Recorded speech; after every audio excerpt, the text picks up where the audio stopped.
Assalamu qarindoshlar. Sharq Turkiston xabar agentligining xabarlar programmasini ko'rishinglarni qizg'in qarshi olamiz. Tunda tafsiliy mazmunlarni diqqatingizga sunamiz. Sharq Turkiston surgunda hukumatning xalqaro jamiyatning Shanxay hamkorlik tashkilotining nachar ta'sirini yo'qotishga chaqiriq qildi. Muhofizatchi xabar torining 3-iyul kunidagi xabariga qaraganda, Xi Jinpingning O'rta Osiyo safari Xitoy Rossiyadan ta'sir talashayotganda davlatlararo munosabatni mustahkamlashni maqsad qildi ekan. Yer sharining janubidagi rahbarlarni bir yerga jam qiladigan Shanxay hamkorlik tashkiloti boshliqlari yig'ini Beijing bilan Moskvaning strategik sheriklik munosabatini sinashi mumkin ekan. Xitoy, Rossiya va dunyoning janubidagi davlat rahbarlari Qozog'istonga yig'ilib, Shimoliy Atlantik ahdi tashkilotiga qarshi tashkilot Shanxay hamkorlik tashkilotining yillik yig'iniga qatnashayotgan bo'lib, bu boshliqlar uchrashishi Xitoyning Amerika hokim bo'lmagan ko'p taraflik dunyo tartibini barpo qilish tirishchiligining bir qismi. Shuningdek, Xitoy bilan Rossiyaning strategik sheriklik munosabatining raqobat kuchi orqali O'rta Osiyodagi ta'sirini sinoq qiladigan munbar ekan. Xitoy katibashi Xi Jinping seshanba kuni Qozog'iston va Tojikistonda davlat ziyoratini o'z ichiga olgan 5 kunlik sayohat uchun Ostonaga kelgan. Xitoy yer shari mablag' solish iz qo'g'lash organining xabariga qaraganda, 10 yildan ko'proq vaqt ilgari Xi Jinping bir balvoq bir yo'l tashabbusini o'tirg'a qo'ygan. Xitoyning kengayish taraqqiyot turi 2013-yildan boshlab Qozog'istonga 9 milliard 55 million dollar, ya'ni 8 milliard funt sterling mablag' solgan. Bu mablag' Xitoyning O'rta Osiyoga tutgan maydonining bir qismi bo'lib, bir balvoq bir yo'l tashabbusi har qaysi davlatlarning Rossiyaga tayanmay taraqqiy qilishiga yordam bera oladi ekan. Carnegie Rossiya Yevro Osiyo markazining xizmatchisi Temur Omarov Ukrainadagi urush O'rta Osiyo davlatlariga ularning dunyo bilan bo'lgan aloqasining ko'p xillashishining, ularning rayonda muvaffaqiyatlik mavjud bo'lib turishining ochiq ekanligini isbotladi. Gerçi sobiq Sovet Ittifoqi Cumhuriyetlari Sovet Ittifoqi yemirilgandan buyon o'z davlatlarini roslashtirishga uringan bo'lsa-mu, ammo Ukrainadagi urush Rossiyaning o'rnini elish musobasini texmi tez ilgari surdi degan.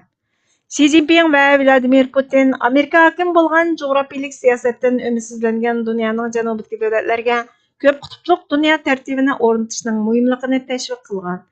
Beijing Xalq universitetining oliy tadqiqotchisi Zhou Rong yakshanba kuni e'lon qilingan Xitoy davlat axborot vositalariga bergan dokladida Shanxay hamkorlik tashkiloti G'arb dunyosiga yangidan gulinayotgan iqtisodiy gavdalardan anglashga tegishli nurg'ulg'an o'xshamagan ovozlarning borligidan iborat uchurni yetkazdi degan.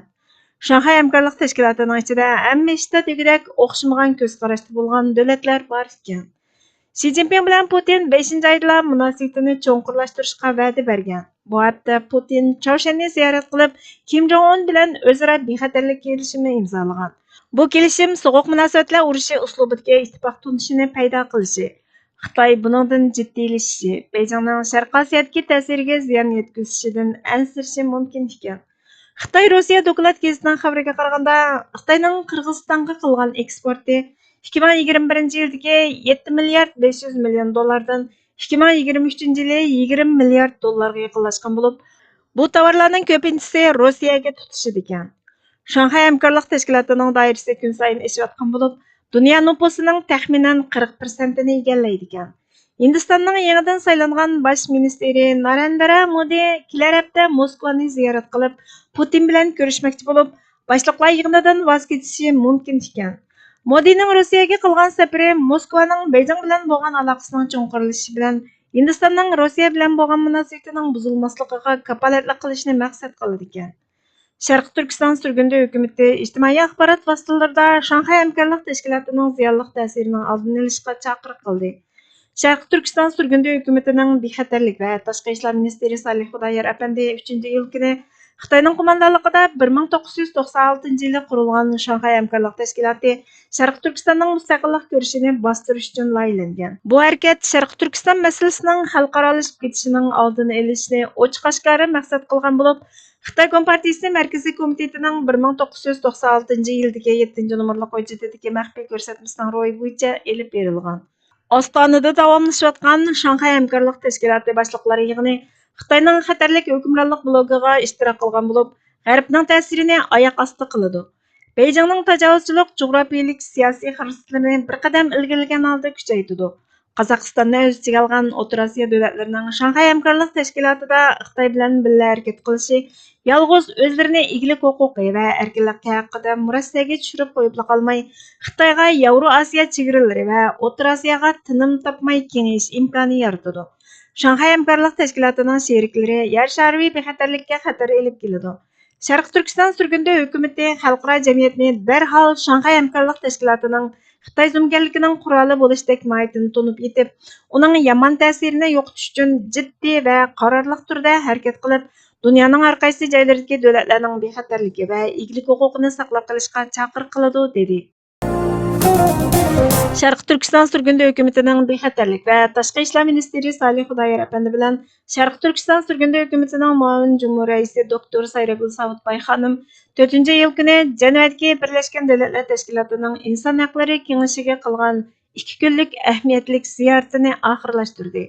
Bu jarayonda har qaysi davlatlar va Birlashgan Davlatlar Tashkiloti iqtisodiy va ijtimoiy kengashining tasdiqidan o'tgan ommaviy tashkilotlar bilan birga Sharq Turkistondagi Uyg'ur, Qozoq, Qirg'iz va boshqa turkiy xalqlar uchrayotgan Xitoyning vahshiy irqiy qirg'inchiligi haqida muhim uchrashuv va suhbatlarni elib bordi. Sharq Turkiston xalqining mustaqillik ko'rishini qo'llashga chaqiriq qildi. Bu yil Sharq Turkistondan Makkaga berib haj qilgan hojilar bo'lmagan. Erkin Osiyo xabar torining 2-iyul kunidagi xabarda aytilishicha, Xitoy Islom jamiyatining sonliq ma'lumotlariga va muajiratda yashayotgan hajga borgan Uyg'urlarning ma'lumotiga qaraganda, bu yil Xitoydan hajga borgan musulmonlar orasida Sharq Turkistondan kelgan Uyg'urlar yo'q ekan. Saudiya Arabistoni amaldorlarining aytishicha, 1.600.000 chet elliklarni o'z ichiga olgan bu yilgi haj faoliyatiga jami 1.800.000 dan ortiq odam qatnashgan. Xitoy Islom jamiyati tor betining xabariga qaraganda, 6-oyning boshlarigacha 1053 hojilar haj faoliyatiga qatnashishga tizimlangan. Buning ichida Xitoyning Gansu o'lkasidan 769 nafar, Yunnan o'lkasidan 284 nafar bor bo'lib, bu hisoblashqa atalmish Xinjiangdan kelgan Uyg'ur yoki boshqa musulmonlar kirgizilmagan. O'tgan yili Ningxia o'lkasi va Xitoyning boshqa joylaridan 386 nafar kishi haj qilg'ili kelgan bo'lib, buning ichida atalmish Xinjiangdan kelganlar yo'q ekan. Xitoy Islom jamiyati atalmish Xinjiangdan Makkaga haj qilish uchun kelgan hojilarni 2016-yildan e'tiboran doklad qilmagan. Muajiratda yashayotgan bu yil hajga borgan Uyg'urlar atalmish Xinjiangdan kelgan Uyg'urlarni ko'rmaganligini, ammo bir qism Xuy musulmonlarni ko'rganligini aytgan. Musulmonlar Xitoy bayrog'ini ko'targan. Saudiya Arabiston haj va umra ministrligi har qaysi davlatdagi har 1 million odamdan taxminan 1000 nafar kishining haj qilishga ruxsat qiladi ekan. Atalmish Xinjiangda taxminan 11 million Uyg'ur bor bo'lib, kam deganda 11 ming Uyg'urning haj qilishiga ruxsat qilinishi kerak ekan. Faoliyatchilar va mutaxassislar ro'shanki, Xitoy doiralarining atalmish Xinjiangdagi musulmonlarning haj qilishiga yo'l qo'ymasligi Beyjingning Uyg'ur madaniyati va diniy odatlarga bo'lgan keng ko'lamli bostirishini aks ettirdi degan. Nyu-Yorkda turishliq islom analizi mavzu Xitoy hukumatining haj qilish, duo tilovat qilish va ro'za tutish qatorliq Uyg'ur xalqining diniy faoliyatlarga qaratgan qaratmalik zulmlari ularning Uyg'ur xalqiga qartilgan irqiy qirg'inchilik siyosatining bir qismi. Xitoyda hech qanday fuqaroning diniy erkinligi yo'q degan. Mutaxassislarning aytishicha, bu yil haj fasli boshlanishidan burun Xitoy hukumati musulmon dunyosiga qarshi tashviqot faoliyatini kuchaytirgan.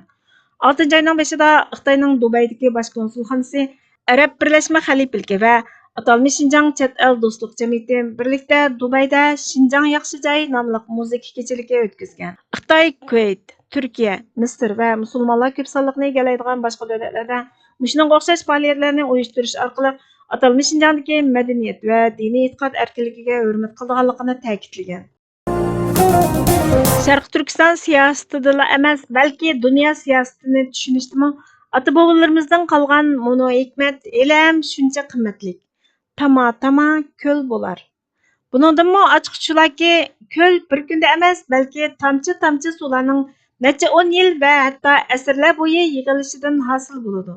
Cho'ng natijaga asta-asta va to'xtamay yuz berib turadigan harakat muhim.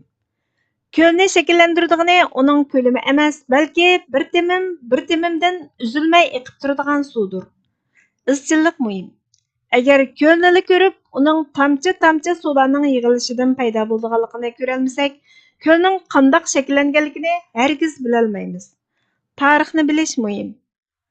Agar tamchi suvning yig'ilib ko'l bo'lishini oldin bilolmasak, u holda tomchilarning temishi va bir yerga yig'ilishini ma'nisiz, tasodifiy va bir-biriga munosabatsiz harakat deb qarab olamiz. Agar tomchi suvlar yig'ilsa hamon ko'l bo'ladiganligini oldin bilalasak, u holda ko'z oldimizda tomchib turgan suv ko'zimizga bir-biriga munosabatsiz, maqsadsiz va tasodifiy harakatlardek emas, balki ko'ldan iborat natijani borliqqa keltiradigan ahamiyatlik va maqsadlik harakatlardek ko'rinadi. Masalan, Xitoylar vatanimizni 1949 yili besib olganda, vatanimizdagi Xitoylarning aholisi Sharq Turkistonning umumiy aholisining 6%-gami yetmaydi. Hozir mutlaq yuqori ustunlikka erishdi. Bu natija qandoq borliqqa keldi? Xitoy hukumati 1949 yildan tortib Xitoy aqullarini xuddi tomchi suvdek asta-asta sijil holda Sharq Turkistonga turlik e'tibor berish siyosatlari bilan yerlashtirib, Uyg'urlarning Sharq Turkistondagi mutlaq nüfuz ustunligini yo'qotdi. Natijada Xitoy hukumatining tadrijiy holda butkul Sharq Turkistonni uzil-kesil kontrol qilishdan iborat bu planni amalga oshdi. Agar Xitoyning allburun planlagan bu planini oldin qiyos qila olmasak, uning Sharq Turkistonga har kuni degidek aholi yutkishini xuddi tomchi suvlardek bir-biri bilan munosabatsiz ishdek ko'ramiz. Amaliyotda bu plan yerlik Uyg'urlarga sezildirilmasdan asta-asta sijil va bir-biri bilan aloqasizdek elib berildi. Bu orqali Xitoyning adoqqa plani Uyg'urlardan yoshirib qilindi. Demak, kichik ishlar va harakatlarga diqqatimizni bersak, uning orqasidagi cho'ng va yoshirin planni ko'ra olmaymiz. Aksincha, oldi bilan bundaq bir planni oldin qiyos qila olsak, ondan kichik ishlar va harakatlarning sababsiz va tasodifiy yuz bermayotganligini, balki ularning cho'ng bir planni ishga oshirishga xizmat qilayotganligini ko'ra olamiz. Dunyo siyosatimi, jumladan hozir yuz berayotgan nurg'un ishlarmi ham shundoq. Dunyo siyosatini kuzatganda haddi hisobsiz uchurlarning ichida qarmoqqa bir-biriga bog'lanishsiz ko'rinadigan hodisalarning ichki bog'lanishini bo'libmi sabab natijalik bog'lanishni va ulardagi o'rtaq andizini tepish muhim o'rinda turadi. Buni tepishga yordam beradigan muhim omil cho'ng bir planni ko'ralash va bu hodisalarning qanday qilib bu plan uchun xizmat qilayotganligini bilalashdir. Unutmaylikki, ba'zida oqqan suvdan tomchilagan suv dahshat bo'ladi. Chunki uning natijasi shu vaqtda damalliqqa ko'rilmaydi.